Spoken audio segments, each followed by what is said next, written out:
yang mampu.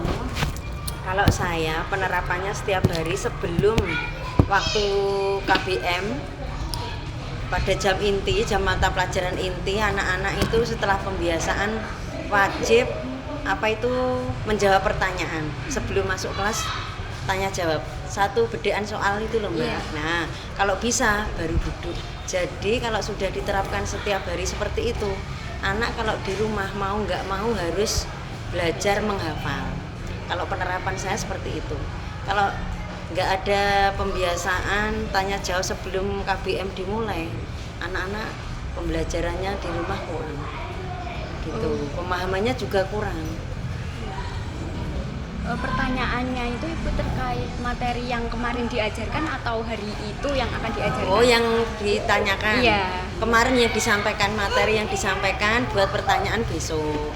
Terus penerapannya itu sebelum pembelajaran dan pulang sekolah. Jadi yang anak yang bisa menjawab duluan boleh pulang dulu gitu. Jadi anak-anak berlomba-lomba siapa yang siapa yang duluan boleh pulang duluan kalau waktunya jam pulang. Kalau jam pagi siapa yang bisa masuk dulu langsung duduk. Kalau belum sampai batas waktunya kan sebelumnya ada kesepakatan kelas ya. Iya. Kalau belum bisa menjawab, anak-anak berdiri sampai jam istirahat. Sudah kesepakatan kelas seperti itu. Berdiri tapi di dalam kelas itu? Iya, enggak di luar enggak. Tetap mengikuti pelajaran. Dan itu tak terapkan lebih dari 10 tahun karena saya di sini sudah 21 tahun. Dan menurut Ibu itu bekerja efektif ya Bu? Efektif. Anak-anak jadi di rumah itu dari informasi yang saya dapat ya dari orang tuanya. Ya Bu, nggak apa-apa seperti itu aja. Kalau nggak seperti itu, anak-anak nggak mau belajar.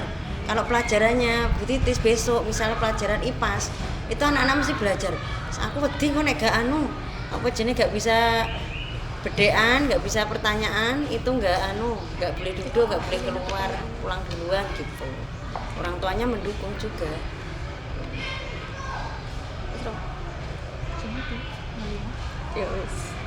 Lalu kan sebelumnya Ibu pasti juga waktu baru kenal dengan anak-anak itu ya Ibu bagaimana cara mengidentifikasinya anak ini kurang mampu, anak ini sudah lebih mampu seperti itu?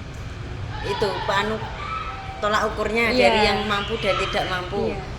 Dari itu Mbak, materi tak sampaikan, terus itu tanya jawab itu ketahuannya di situ. Tapi kalau tugas-tugas PR di rumah itu anak-anak kan kebanyakan kan les di luar, jadi kan jawabannya semua itu nggak bisa jadi tolak ukur. Kan pengerjaannya soal itu kalau di rumah tugas itu rata-rata anak kan ikut les di rumah, jadi itu biasanya untuk mengerjakan PR. Nah itu bukan menjadi acuan saya, jadi tahunya dari tadi, tetap dari pertanyaan tadi sama ulangan harian. Sama ulangan harian nggak tak kasih soal Mbak. Saya kalau ulangan harian langsung soal nomor 1 apa langsung dijawab. 2 saya lesan. Di dikte. Tapi saya punya soalnya yang tak print, tapi ke anaknya saya lesan. Kalau gini ditulis terus baca soal, anak-anak biasanya ada yang tanya temennya, yang tadi nggak bisa jadi tolak ukur gitu. Lalu media pembelajaran yang biasanya Ibu gunakan itu apa saja dan apakah media itu cukup membantu untuk media? Saya sering pakai yang di YouTube Mbak, pakai Smart TV. Kalau Smart TV-nya dipakai ke kelas lain, ya saya pakai proyektor di kelas gitu. Mohon maaf sebelumnya, Ibu mengajar kelas berapa? Kelas 6. Oh, kelas 6.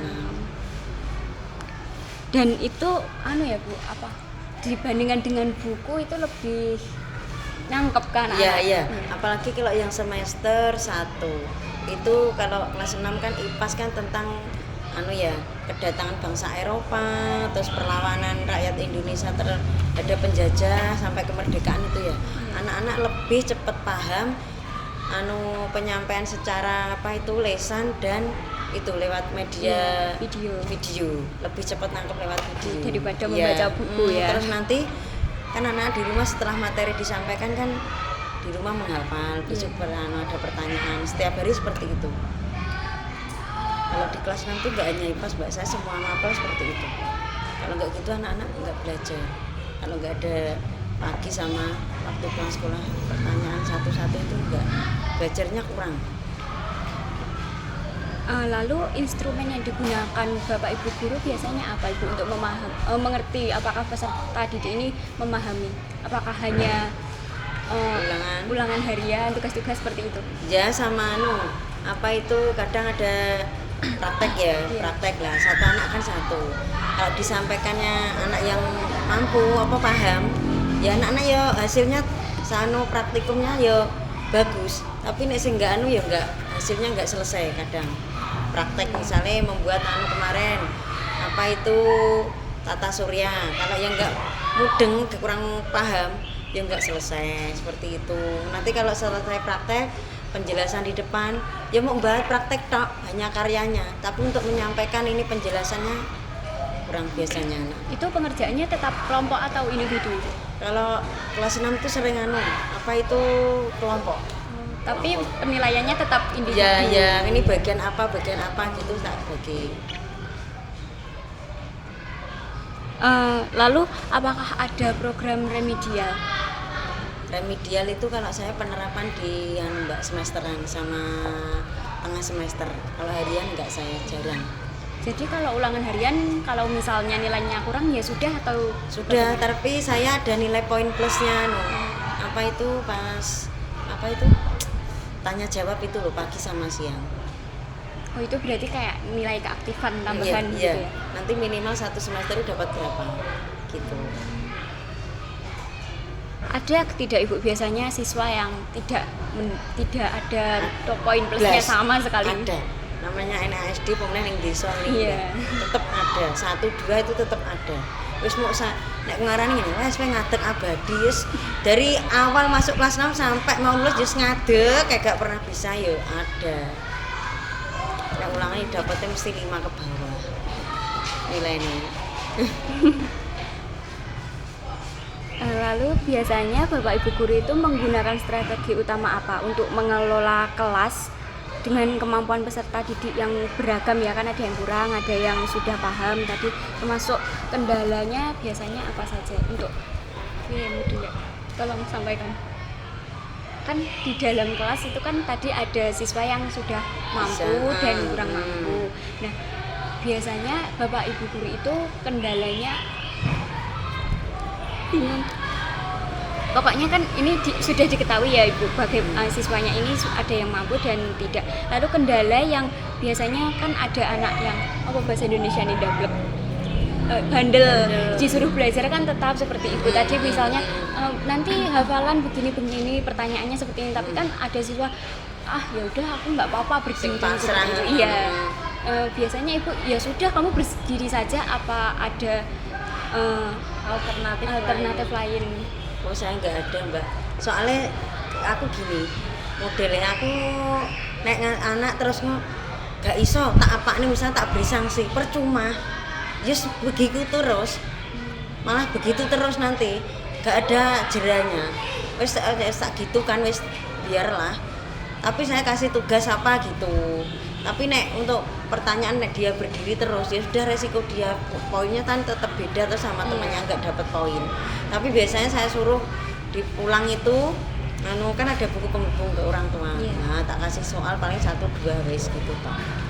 Nek pertanyaan DE sampai lulus, just ngono kuwi nggak bisa. Soalnya pemahamannya nggak mudeng kok. Sebenarnya tetap dari mereka sendiri ya mau apa tidak. Tapi yo gak izin lho karo koncone sungguh kabeh dhek yo ngadeg yo gak izin kok bocah yo. Tekokno pertanyaanmu. Pertanyaanmu kemarin.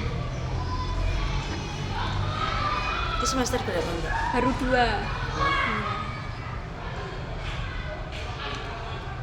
Dari apa Mbak, PGSD? Iya, PGSD.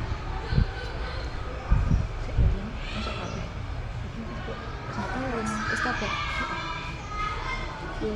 Berarti wis ya. Sampun.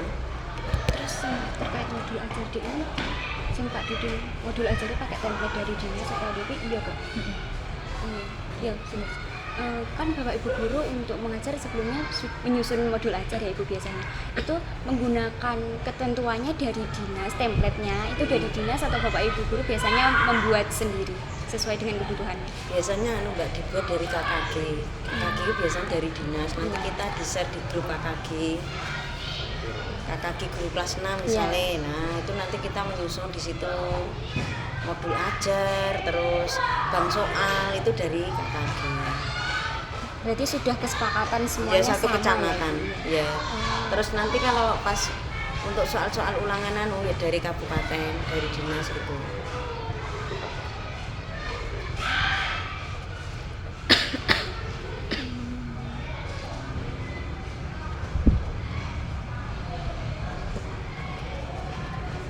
Yes, TikTok gak sih berarti? Cuma pembelajaran. Wes gak sih? Wes terjawab semua kan? Enak sekalian. Enak sih ditanyakan. Wes bisa wes. Kalau dari kelompok kami sudah cukup Ibu, terima kasih banyak dan mohon maaf mengganggu waktunya untuk mengajar. Enggak apa-apa Mbak, dia pasti istirahat. Oh iya. Kelompokmu? Iya. Iya, kelompok kita belum ya Bu. Soalnya topiknya berbeda. Oke. Mas Mbak Ano temanya apa Mbak ini? Temanya